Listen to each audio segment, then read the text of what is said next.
Hi, welcome to this video. My name's Caroline, and today we're just going to be talking about digital journaling. It's one of my favorite ways to journal and memory keep, and I just really wanted to share how I do that. I got a couple people who asked actually, so I hope y'all enjoy this video. We're just going to jump right into it.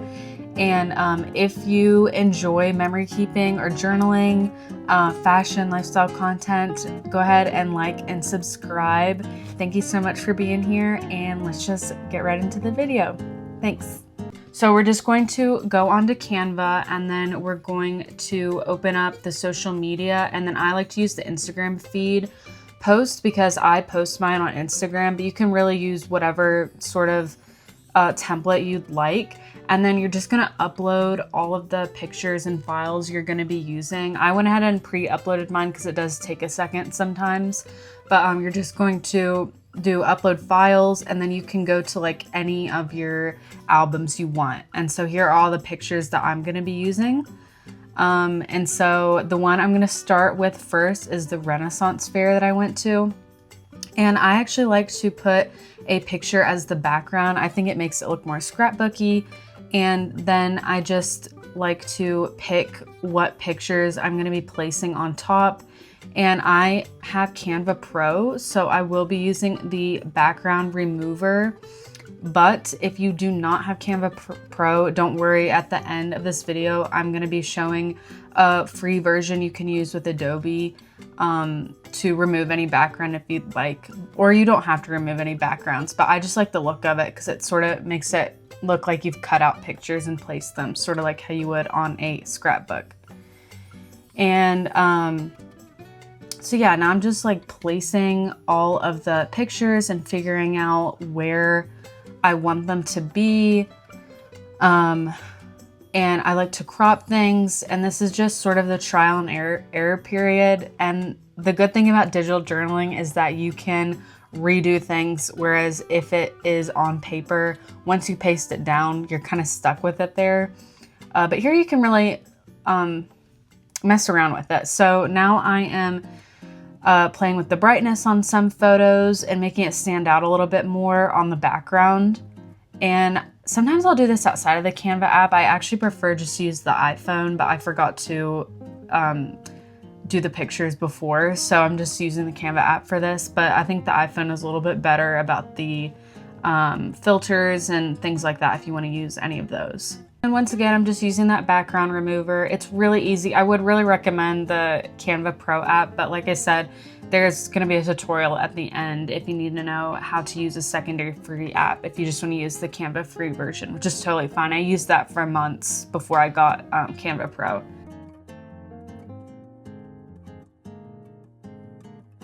And here I'm using the corner rounding. I really like this because a lot of people will round their pictures in scrapbooking, and it sort of just gives it more of that effect. And I'm still moving things around because, like I said, you can just move things anywhere you want, really. And now I'm gonna be using the elements. So this is really where it really starts to come together. I decided to use a scroll paper here because I thought it looked kind of Renaissance fairy. And then there's gonna be pro elements and then free version elements as well. I think this is a free version element scroll that you can use too. And I like to put stuff like this, like a scroll or a notebook paper or a sticky note on there to write the text and actual like journal entry on there. So here is sort of where I decided I liked everything placed, and now I'm just gonna be writing the actual text. So once again, like playing around with font and size is really fun with digital journaling because you're not, you don't have to stick to it. Once you pick one, you can change it around since it is digital. And I just usually like to add a title. So right here, I'm adding the title of Renaissance Fair. And then I will go in and do like a body of text, which is like the actual journal entry about the day or the event or whatever it is. I also just look up on the elements like Renaissance Fair or anything. Like if you go to a football game, you can just type in like football game, and a lot of different elements will come up that you can use. And here I just found like a really cute banner that I wanted to use and place that. And I found these really cute stars that I thought looked kind of Renaissance fairy and matched the background. So I'm just placing those around, and then you can use the duplicate feature. So you just tap on it and then press duplicate, and then it will give you like a duplicate of it, and then you can place them around so it looks cohesive throughout.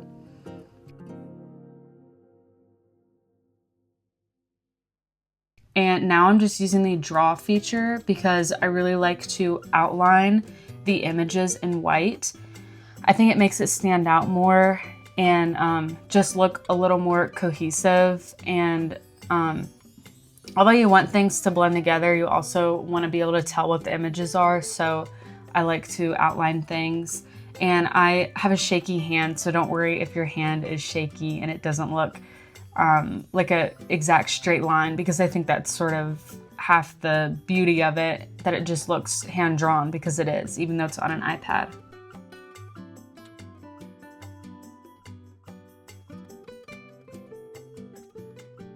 Yeah, so as you can see, my hand is very shaky, but I think it has a cute effect. And now I'm just gonna be adding stars. You will see that I love to add stars throughout things. I don't know why, but I always end up adding these little hand-drawn stars. I just think they look very cute. I love them. So now we're just gonna save it. We're gonna download it, and you wanna make sure it's downloaded as a PNG, which is for complex illustrations, and it'll look the best. And so we're just going to download that onto our laptop, iPad, phone, whatever it is, and it'll just load, and then you want to save the image, and then you can go to your photos and just check and make sure that it downloaded okay and everything looks good. And there is our final design for the Renaissance Fair. And I really like how this one turned out. I think it's super cute. And so for the second one, I started out with a star background. This is a Grand Canyon one. I took this picture of the stars, and I also wanted to put this little squirrel on there who was super cute that we saw. So I put him on there and just removed the background. And so here's where I kind of decide what pictures I want to remove the background and which ones I don't. I actually think if you remove the background of every picture, it doesn't look as cute. So I decided to keep that one how it is. And then I just jump forward to where I have all the elements added. And here I'm just doing like all the corner rounding as well on the pictures, because I think it looks really cute when you do that. So as you can see, some they still have the background and some do not. And then I'm just adding elements here. I like to put in National Park, and I found one for the Grand Canyon. And then you can just layer all of the elements. So once again, it looks more like a scrapbook, and you can decide like what you want to be on top of what. And here's where I finally decided how I liked the layout. And I also wanted to put a little Route 66 symbol, and you can change the color of that. So I changed it to white so it'd show up a little bit better. And once again, just playing around with the layout of everything. And I finally decided where I wanted it to go. So here I am just adding little designs. I really think adding little white designs really adds a lot to it. And I like to add little thought bubbles sometimes.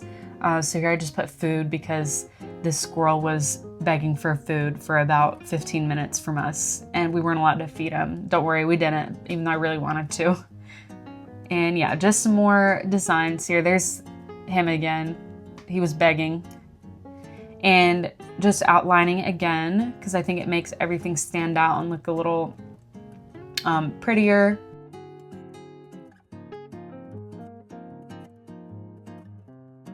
And now I'm just gonna be adding some text. And this part can get a little annoying with the Apple Pencil, so I would recommend just using your finger. Or if you're on your laptop, just the keyboard works great. And I'm adding body text on the side, just anywhere that has like white space or nothing there. I like to add text wherever I can.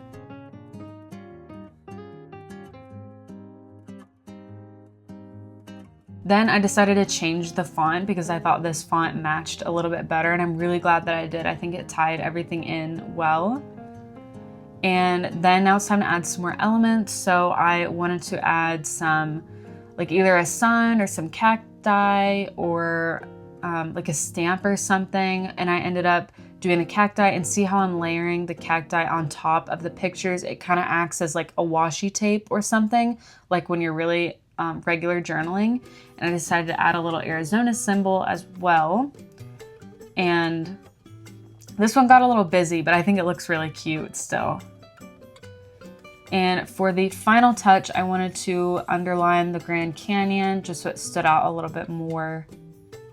And that is, oh wait, so here you can see my feet are kind of sticking out here. So I'm using the layer feature to layer all the elements, and you can just bring things forward or push things back. And so see here how I keep playing around with it, and then my feet eventually disappear. And then I'm also going to do the same thing with the fox down at the bottom because his tail is covered up, and I want to make sure that that's seen. So I'm just going to layer and bring him forward and keep bringing him forward till he shows up, and then fix him so you can see all of the fox. And that is the final Grand Canyon journal entry. And we're just going to do the same thing, save it as a PNG, and yeah, done, and then download. And then we're going to go to our camera roll and just make sure that that showed up. And there is the final Grand Canyon journal entry. And then here is my third journal entry I didn't show, but this is the Sedona, Arizona digital journal entry that I did as well, which I think is really cute. Okay, then finally, for all of you free Canva baddies, we're going to search up free background remover, and then we're going to use the Adobe Express because it really is free. You just have to put your email in. And then once that loads and you sign in with your email, you're just going to upload an image from your photo library. And then I thought we could just use this picture of this monkey because I thought he was funny. And then once it uploads, it's going to take the background away and put a transparent background. You want to make sure there is a transparent background or else it won't work.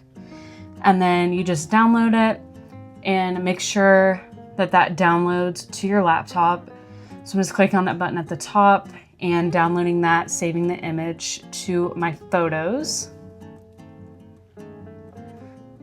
I think he looks really funny. And then here we are in Canva, and we're just gonna go to our uploads and upload files, and then photo library. And then you will see your new monkey, and you can add him to your files.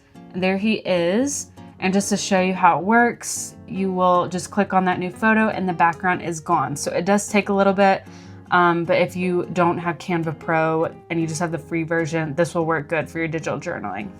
Okay, lastly, thought I would just quickly scroll through my digital journal Instagram to show you guys what it looks like if you want to post these. I think it looks super cute. Yeah, thank you so much for watching this video. If you do digital journal, please let me know if you have any other tips and tricks. And if you regular journal, please let me know down in the comments and what you journal about. Give me some ideas because I love it. And I also have other content on journaling and memory keeping that you should definitely check out.